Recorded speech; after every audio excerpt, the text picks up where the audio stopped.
وہ اپنی ماں کو کندھے پر بیٹھا کر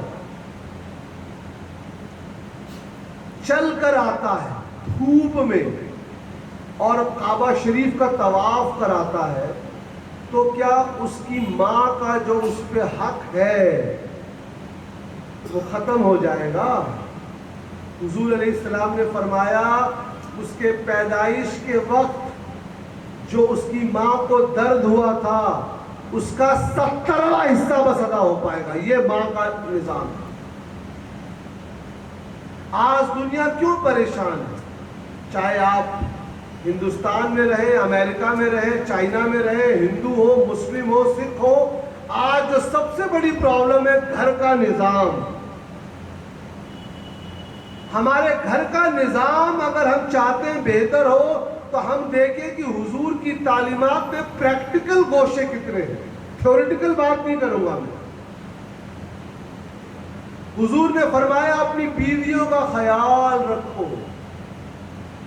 آپ دیکھیے صوفیہ اکرام نے ایک حکمت فرمائی، حضرت آدم علیہ السلام کے پسلی کی ہڈی سے سیدہ حوا رضی اللہ عنہ کو پیدا کیا گیا، نہ ایڑی کی ہڈی سے نہ سر کی ہڈی سے۔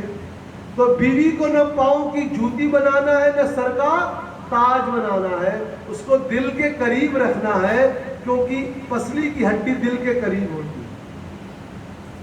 اللہ کے رسول صلی اللہ تعالی علیہ وسلم نے خطبے میں فرما دیا اپنی بیویوں کے حق ادا کرو، نماز قائم کرنے اور بے حیائی سے دور رہنے کی تعلیم فرمائی۔ آج دیکھ لیجیے صاحب، اگر ہم حضور کی تعلیمات کو اپنے بچوں کو بیٹھا کر سمجھائیں، اور میں نے ایسا کیا، میں پڑھاتا ہوں یونیورسٹی میں، میں نے اپنے اسٹوڈنٹس کو بیٹھایا اور ان سے ایک چھوٹا سوال کیا، کہا یہ جو ٹی وی میں فلاں ہیلتھ ڈرنک کا ایڈ آتا ہے، میں نام نہیں لوں گا، کہ دودھ میں ملا کر یہ پیو گے تو بچہ تندرست ہو جائے گا، لمبا ہو جائے گا، میں نے کہا اس کو اٹھائیے اور پڑھیے اس میں شوگر کتنا ہے۔ بچوں نے دیکھا 95% شوگر۔ میں نے کہا یہ بتاتے ہیں ٹی وی والے؟ انہوں نے کہا نہیں۔ میں نے کہا آپ کو سمجھنا ہے، بڑے بڑے فلم سٹار والے ہم یہ تیل لگاتے ہیں تو لوگ یہ تیل لگاؤ، اور اصل زندگی میں جائیں گے تو وہ کوئی اور تیل لگا رہے ہوتے ہیں، کوئی اور موبائل یوز کر رہے ہوتے ہیں۔ تو جب بچوں کو پتہ لگ گیا کہ یہ جو دنیا کا نظام ہے، یہ جو میڈیا کا سسٹم ہے، چاہے پرنٹ میڈیا ہو، چاہے وہ الیکٹرانک میڈیا ہو، چاہے وہ سوشل میڈیا ہو، یہاں پر زندگی کی حقیقت سے ہٹ کر اس نظام کو دکھایا جا رہا ہے جس نظام کو دنیا والے فروغ دینا چاہتے ہیں۔ میں مثال کے طور پر ایک مثال دوں گا آپ کو، فلموں کے ایگزامپل دوں گا، دیکھنا نہیں چاہیے۔ جتنی فلمیں بن رہی ہیں دکھایا جا رہا ہے کہ جو داڑھی والے ہوتے ہیں یا جو ٹوپی والے ہوتے ہیں، معاذ اللہ یہ دہشت گرد ہوتے ہیں۔ It's called psychological brainwash. آپ کا بچہ 7-8 سال کی عمر سے ٹی وی دیکھنا شروع کرے گا، نہیں دیکھنا چاہیے۔ 15 سال ہوتے ہوتے اس کے ذہن میں یہ بات بیٹھ جائے گی کہ داڑھی ٹوپی والے معاذ اللہ دہشت گرد ہوتے ہیں۔ What measures have you taken to counter this act؟ آپ نے کون سی محفل کی، کون سی انجمن اور تنظیم بنائی کہ یہ جو زہر گھولا جا رہا ہے اس کے لیے ہم کچھ کام کریں گے؟ کوئی نہیں۔ اللہ کے رسول صلی اللہ تعالی وسلم نے فرمایا ان اقربکم عند اللہ اتقاکم، تم میں سے اللہ کے سب سے زیادہ قریب وہ ہے جو زیادہ تقوی والا ہے۔ آئیے تصویر کا ایک اور رخ۔ اللہ کے رسول صلی اللہ علیہ وآلہ وسلم نے فرمایا جب تمہارے بچے ہوشیار ہو جائیں، 6-7 سال کے ہو جائیں، تو ان کا بستر الگ کر دو۔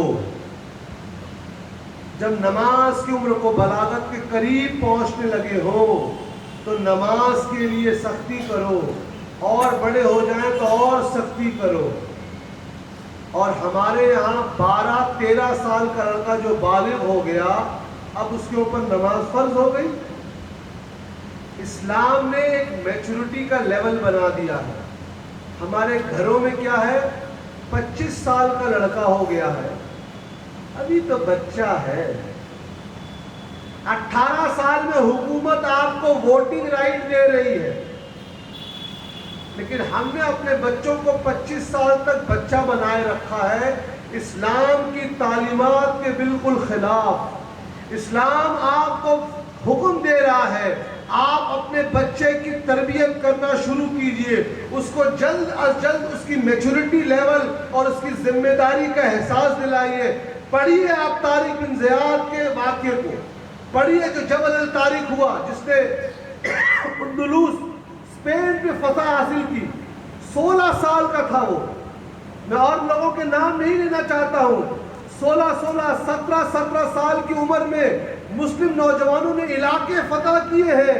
ہمارے 25 سال کے بچے بستر پر فرض نماز کو چھوڑ کر سو رہے ہوتے ہیں, پھر ہم کہتے ہیں ہم پر مصیبت کیوں آ رہی ہے. احساس کمتری کیوں ہے؟ اسلام نے کیا معیار دیا؟ گوگل کیجیے, بتائیے دنیا کو وہ واحد مذہب جس نے باپ کی پراپرٹی میں بیٹی کو حق دیا. میں ملک کے قانون کی بات نہیں کر رہا ہوں کہ ملک نے, یہاں مذہب کی بات ہو رہی ہے. اگر کوئی پولیٹیکل سائنس کا اسٹوڈنٹ آیا ہے تو میں اس کو بتانا چاہوں گا کہ ڈیبیٹ میں یہی غلطی کی جاتی ہے. ڈیبیٹ میں کیا کیا جاتا ہے, آج کے قانون کو 1400 سال پہلے کے قانون سے کمپیئر کیا جاتا ہے. ہم کہتے ہیں 1400 سال پہلے دنیا کے دوسرے حالات ملک میں کیا تھے, اس کو اس زمانے سے کمپیئر کیجئے آپ, اور تب آپ کو آقا علیہ السلام کے ریولیوشن کا پتہ لگے گا. آئیے ہسٹری پڑھیے. یہ پڑھنے کے لیے آپ کو عربی جاننا ضروری نہیں ہے, اصول شاشی اور تفسیر کبیر پڑھنا ضروری نہیں ہے. اگر آپ ہندی جانتے ہیں, اگر آپ انگلش جانتے ہیں, read the history of the world 1400 years back. What was happening in Greeks? یونان میں کیا ہو رہا تھا؟ ایک سوتیلی ماں اپنے بیٹے سے شادی کرنا جائز تھا. پڑھیے ہسٹری ہے. کیوں جائز تھا؟ کہ ابا مر گئے, اب اگر اماں نے کسی اور سے شادی کر لی تو پراپرٹی چلی جائے گی. پیسے کی محبت کے لیے ماں سے نکاح جائز تھا. یا پڑھ لیجیے, لڑکیوں کو زندہ ہوتے ہی زمین کے نیچے سنا ہوگا دفنا دیا جاتا تھا. کیوں دفنایا جاتا تھا؟ کیونکہ خوف ہوتا تھا لوگوں کو کہ یہ لڑکیاں جب آگے چلیں گی تو ان کی وجہ سے ہمارے قبیلے کا نام بدنام ہوگا, اس لیے ان کو دفنا دو. لوگ ایک ایک دن میں ہزار مرتبے طلاق دیتے, شادی کرتے, پھر اگلے مہینے طلاق کرتے. یعنی بیویوں کی کوئی عزت نہ تھی, شادی کی کوئی لمٹ نہ تھی. 1000 شادی کر لو, کوئی پوچھنے والا نہیں ہے. قبیلوں میں جنگ ہوتی تھی. کالے اور گورے میں فرق اتنا زیادہ تھا کہ گورے اپنے بغل میں کالوں کو بیٹھا کر کھانا نہیں کھانے دیتے تھے. یہ تمام آقا علیہ السلام کے دنیا میں تشریف لانے سے پہلے پوری دنیا کا یہ نظام تھا. پھر آقا علیہ السلام اس دنیا میں تشریف لاتے ہیں. فرمایا جنت ماں کے قدموں کے تلے. فرمایا کوئی گورا کسی کالے سے افضل نہیں ہے. فرمایا ساتھ بیٹھ کر کھانا کھانا ہے. اور سب سے اہم بات فرمایا جس کے گھر بیٹی ہوئی اور اس نے اس کو تعلیم دی, مسند احمد کی حدیث, اور تربیت دی, تو اللہ تعالیٰ نے اس کے لیے جنت میں محل بنایا. چلیے گوگل کیجئے پلیز, آج گوگل کا زمانہ ہے. When was the first woman admitted to Oxford University? آج جس آکسفورڈ یونیورسٹی کا لوگ نام لیتے ہیں, وہاں سب سے پہلی مرتبہ کب عورتوں کو داخلہ ملا؟ 1800 کے آس پاس. اٹھیے پڑھ لیجئے, اٹھائیے طبقات ابن سعد, 1200 سال پہلے لکھی گئی کتاب. ایک باب باندھتے ہیں, وہ صحابیات جو صحابہ کو حدیث کا درس دیا کرتی تھی, اور اس میں باپ مانتے ہیں سیدہ عائشہ صدیقہ رضی اللہ عنہا جو ہم سب کی ماں ہے، وہ صحابہ اکرام کو حدیث کا درس دیا کرتی تھی۔ سنن ابو داؤد اور بخاری میں حدیث ہے، عورتیں حضور کی بارگاہ میں حاضر ہوئی، عرض کیا یا رسول اللہ صلی اللہ علیہ وآلہ وسلم، آپ مرد تو آپ کی صحبت میں رہ کر خوب علم حاصل کر لیتے ہیں، ہم علم سے محروم رہ جاتے ہیں، تو آپ ہمارے لیے بھی کوئی اسپیشل انتظام کیجئے۔ آقا علیہ السلام نے ہفتے میں ایک دن مقرر فرما دیا کہ اس دن میں خواتین مجھ سے علم حاصل کریں گی۔ اسلام نے 1400 سال پہلے عورتوں کو علم حاصل کرنے کے لیے کہا، حکم دیا، علم حاصل کرنا ہر مسلم عورت، ہر عورت اور مرد پر فرض کر دیا۔ اسلام نے یہ نہیں کہا کہ عورتیں نہیں علم حاصل کر سکتی۔ امام ابن حجر عسقلانی کا نام سنا ہوگا آپ لوگوں نے، امیر المومنین فی الحدیث رحمۃ اللہ علیہ، 30 جلدوں میں فتح الباری ان کی ہے۔ ان کی استادوں میں ایک خاتون تھی، امام شافعی رحمۃ اللہ علیہ کا نام سنا ہوگا۔ ان کی حدیث کے ٹیچرز میں سیدہ نفیسہ رضی اللہ عنہ ہے، جو سیدنا امام حسین رضی اللہ عنہ کی پوتیوں میں ہے۔ اسلام نے کبھی یہ نہیں کہا یہ ہم نے اسلام کے نظام کو چھوڑ دیا، اپنا نظام قائم کر لیا اور علم سے دور ہو گئے۔ جب ہم اسلام کو اپنائیں گے تو ہم کو معلوم چلے گا اسلام نے کیا سٹیٹس دیا ہے۔ غلامی پڑھیے آپ لوگ، اسلام سے پہلے غلاموں کی تجارت میں سب سے زیادہ کون لوگ ملوث تھے؟ پڑھیے، اس کو پڑھنے کے لیے آپ کو عربی جاننا ضروری نہیں ہے، اردو جاننا ضروری نہیں ہے، it is all available in English history. Jews were the most people who were mostly involved in trading of slaves. یہودی لوگ تھے اور غلامی ایک عام چیز تھی، اور جو چیز سماج میں اس طرح گھس جاتی ہے، آقا علیہ السلام نے حکمت سے اس کو دور فرمایا کہ جس نے ایک غلام کو آزاد کیا، اللہ تعالیٰ نے اس کے لیے حضور نے فرمایا جنت میں محل فرمایا۔ تو آپ دیکھ لیجئے حضور نے عورتوں کے مقام اور مرتبے کو، غلاموں کے مقام اور مرتبے کو، سماج میں برابری کو کس طرح فروغ دیا۔ ایک سوال کروں گا جس پہ آپ لوگوں کو سوچنا ہے، جواب نہیں دینا ہے، صرف سوچنا۔